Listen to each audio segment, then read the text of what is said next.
Welcome to Direct Primary Care Benefits Podcast, your resource to understanding how DPC and the direct care model is fixing healthcare for employers and individuals alike. Learn from the most innovative and disruptive business executives, brokers, physicians, and healthcare influencers that are in the trenches, changing the way employee benefits are being administered across the country. I'm your host, Brett Shoemaker. Excited to have you today, Dr. Dickerson. So thank you so much for your time and joining us today. Thanks for having me on. I look forward to a great conversation. Yeah, absolutely. Well, let's start off and get the formalities out of the way. But you were actually born and raised in the same place that I was. So, well, I guess I wasn't born here. I was born and raised in Victoria, Texas, but grew up in and around the Rosenberg area. So why don't you tell everybody a little bit about your background and how you got into the imaging space, and then we'll go from there. Sure.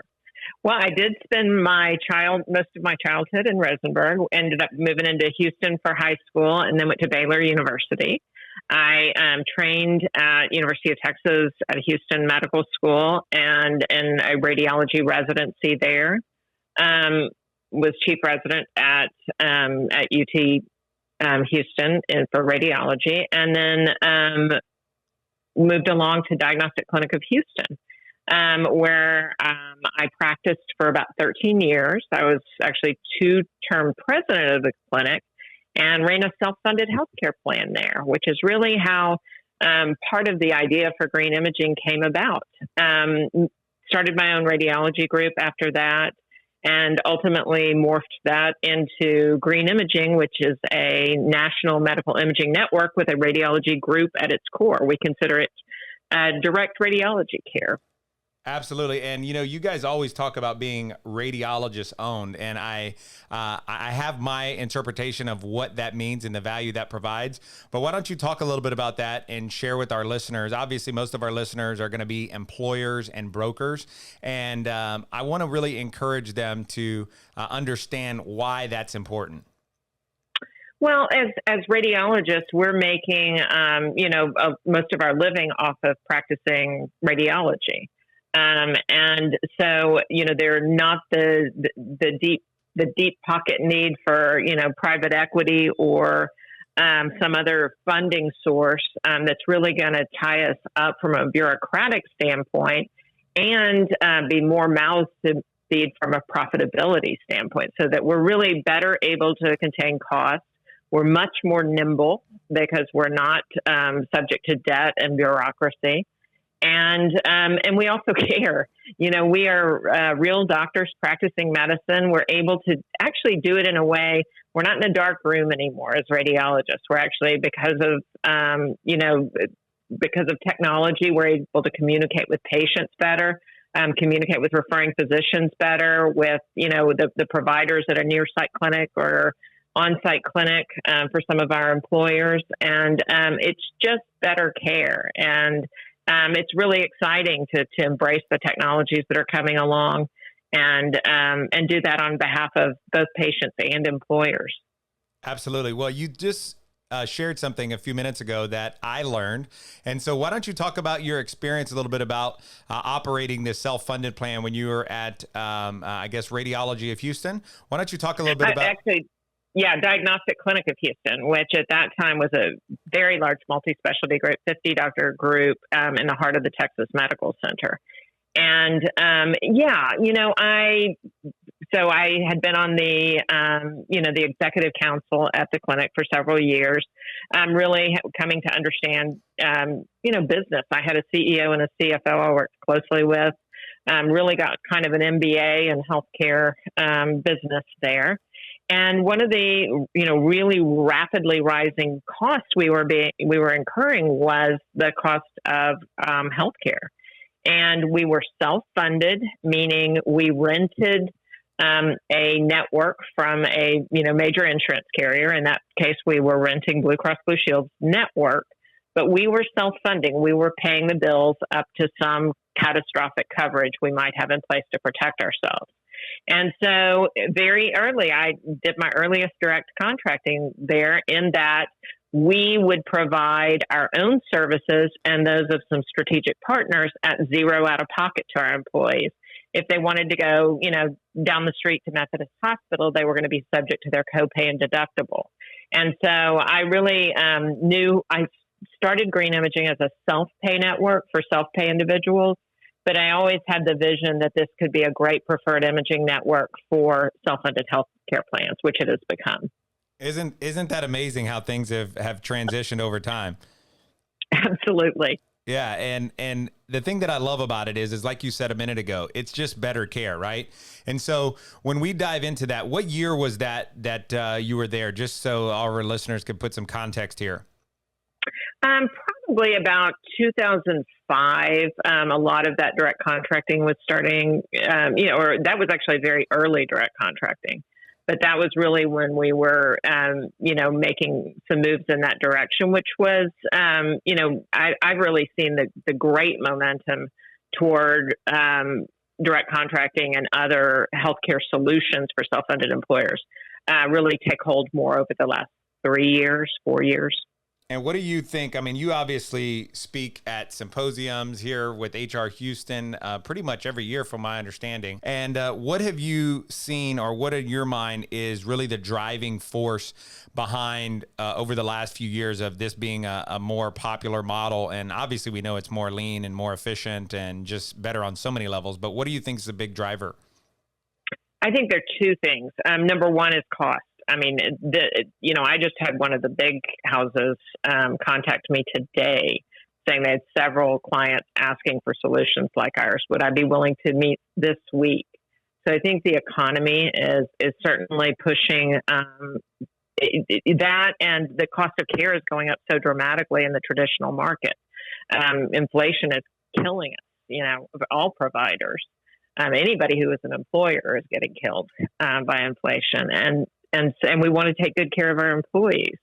And so I think, and then also, well, I'm going to make it 3 because there's also the pressure of trying to attract and retain employees, and benefits are a significant part of that.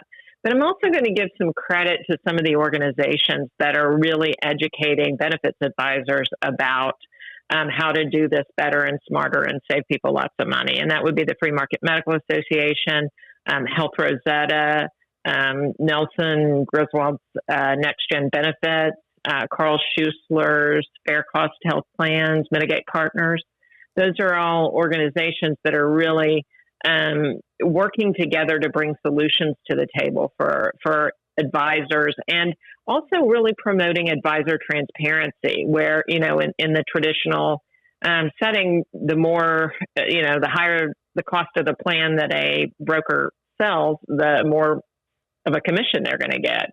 Whereas in a reform movement, you would be getting paid as a consultant, that's really probably the best model, or a percentage of shared savings, or some other arrangement where your incentives are aligned with those of the employer. Absolutely. Aligned incentives. That is the word of the day, right? I mean, that's really what's driving this whole movement. I'm so excited just to be a part of it. It's one of those things where, I've been involved in a lot of things in my lifetime, but being involved in healthcare at the time of healthcare, I don't know about you, but I just get that sense of satisfaction every day that we're out there fixing something and bringing a better change to what currently exists. Would you agree with that?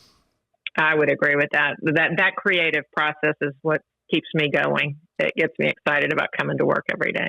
Absolutely. Well, let me ask you this, Dr. Dickerson, because we just came back from the Free to Care conference over the last couple, week or so now. But what was one of your big takeaways from there? Obviously, it's a big educational platform like many of the ones you just mentioned.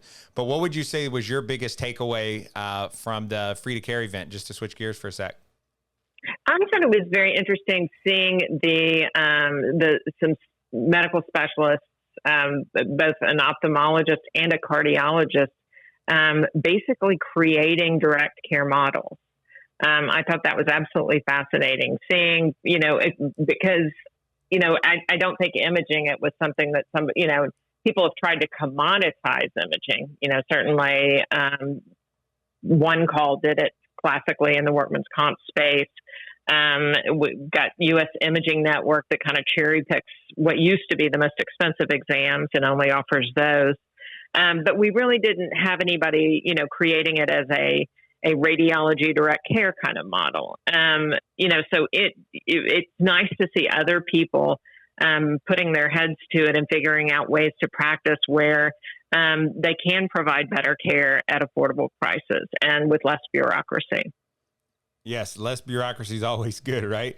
So when you look at green imaging and we talk about the price of imaging, and you're an employer that's out there listening to this, what is the one thing or, top few things that you would do in terms of giving advice to employers listening to this podcast and listening specifically to this episode as it relates to imaging?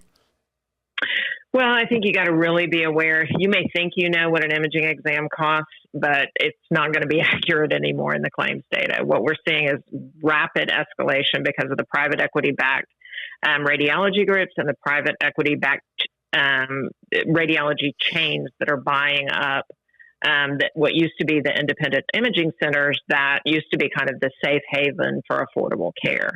And so in one set of claims data, we had the average ultrasound, which used to be, $250 down the hall at the hospital, now costing, once it's rebundled, over $1,380. So, and mammograms in the $600 to $900 range, which means a woman, who is having a screening mammogram is covered by the Met. A woman who is a diagnostic mammogram, has a lump in her breast, needs a mammogram and a breast ultrasound. If that diagnostic mammogram is not covered by the Met, she's subject to her copay and deductible. That can mean that she's spending $2,000 on that, on that workup. We know that 50% of Americans are delaying or not getting care because of cost. And, just 6 months of a wait with a breast cancer in place can cause an upstaging that's going to be more expensive and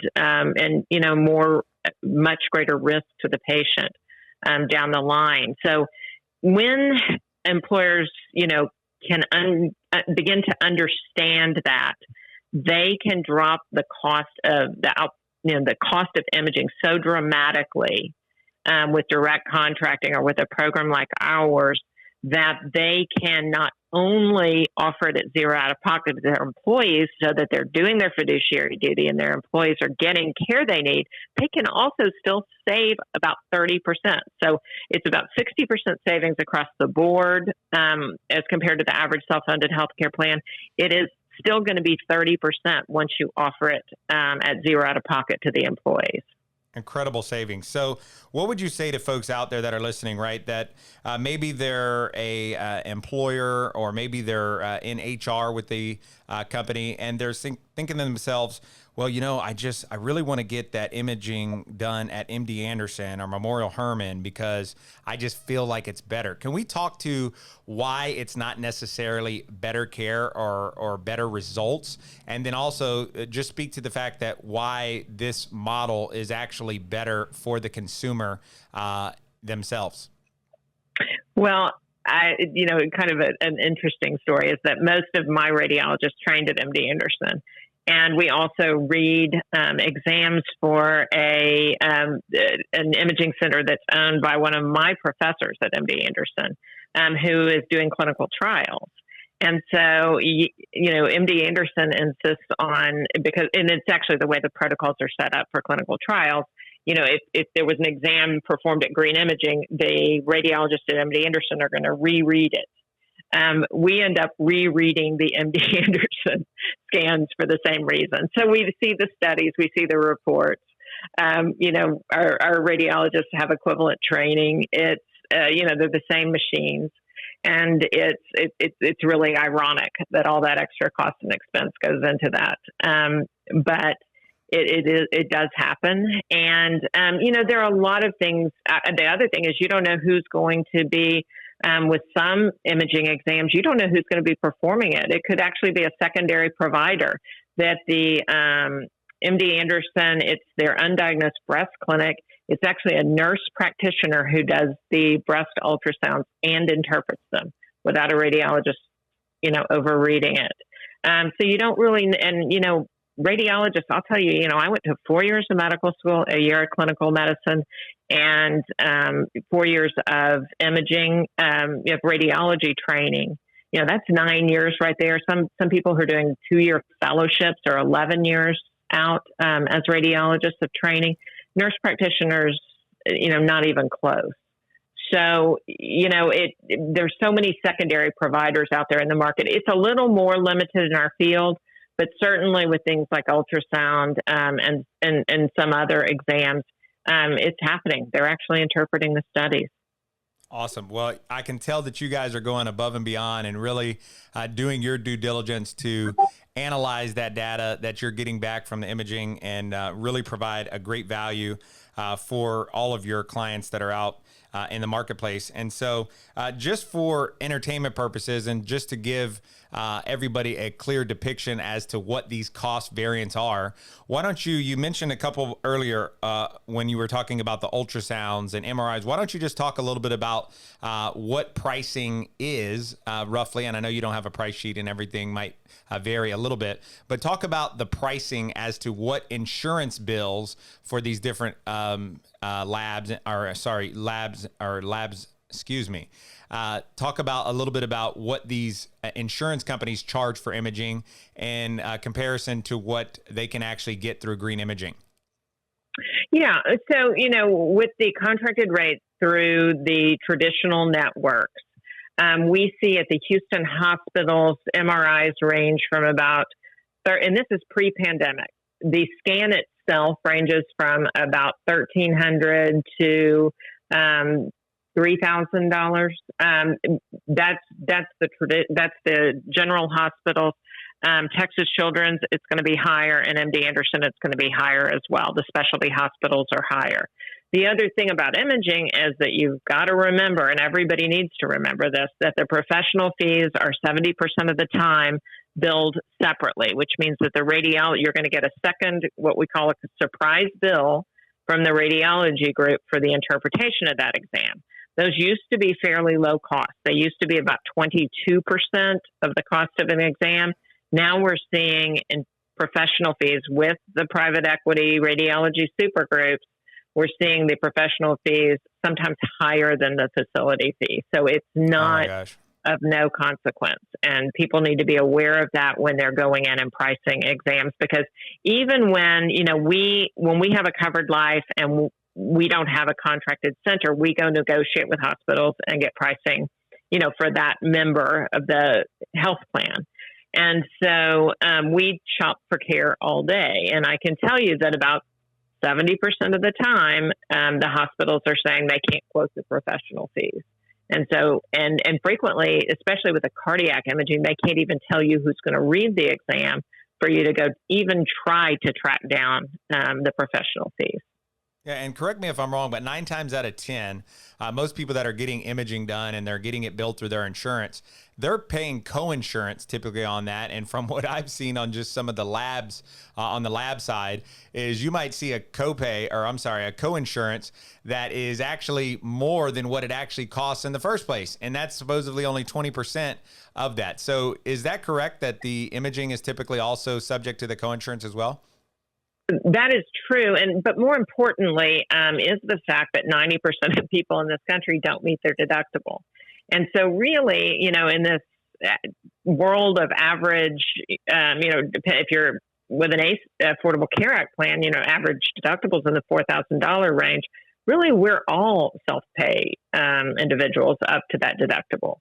Only 10% of us are going to get there. So we should be, shopping for care. That doesn't mean that you don't ask what the contracted rate would be. At some truly independent imaging centers, they've been beaten down by the BUCAs, and there may be a nice low rate there. The problem there, is that it's going to be subject to auth and verification. That means that there's going to be a time lag. They're going to have to, go make sure that you actually have that insurance, see what your benefits are, and then frequently get an authorization for that exam. Whereas if you're self-paying, you're not subject to that insurance company's authorization process. And 80% of doctors in this country know patients who have died or been harmed delays related to the auth process. So just one more layer of bureaucracy that gets in the way of good health care. Absolutely. Well, listen, Dr. Dickerson, I appreciate your time today. And what I'd like to just ask before we close out here is there anything that you would like to just kind of close out and finishing saying to employers, or maybe any direct primary care doctors that are out there in the imaging space, or thinking and wondering if there's better solutions out there on the imaging front? Yeah. I think if it's a tightly geographically aggregated group, frequently you can get, a direct contract with an imaging center. What you got to remember is that a lot of the most expensive imaging centers, or most expensive exams, are not done in, independent small imaging centers. Some of the equipment's not available. The nuclear studies, the PET CTs with the emerging tracers that are really, really useful and really, really expensive. A lot of the cardiac imaging is at specialty centers. And so, we've spent 11 years developing a network that can solve these problems. So even if you have a direct contract, it may be helpful to put green imaging on top of it for those really expensive exams. So that's always a possibility. And the other piece of it is you really got to understand and trust image quality from the facilities. I think before I, as an employer or as a benefits advisor, put somebody with a direct contract for imaging, I would probably get a consultant in to make sure that they're getting the quality both of the exam itself and of the radiologists that are interpreting the exam, and to make sure that they're doing fiduciary duty once again. Absolutely. And I've spoken to your husband, and we've talked about the process that you guys kind of internally rate. So I know you guys do your best job and keeping your best foot forward to make sure that all the folks that are out there doing the imaging are doing it at a stellar pace. And so I appreciate that. And so if anybody out there has some imaging that they need to get done, of course, you can visit greenimaging.net on the website. And if you have any orders to place directly there, you can text a picture of your order over to 713-524-9190, and that'll get the process started. And Dr. Dickerson, again, I appreciate your time, and looking forward to hopefully having another opportunity to come on and share with some more employers and brokers out there on Direct Primary Care Benefits podcast here in the future. Excellent. Thanks so much for having me. All right. Well, guys, that concludes episode number 4. Dr. Cristin Dickerson with Green Imaging. So excited to have her today. And I just want to encourage everybody to go online, subscribe, give us a good 5-star rating if you enjoyed today's podcast. Feel free to share it with anybody, friends, family, anybody that's looking to improve their healthcare and see that there is a better way. And as always, we thank you for listening and helping us fix healthcare. This is your host, Brett Shoemaker. Have a great day, and God bless.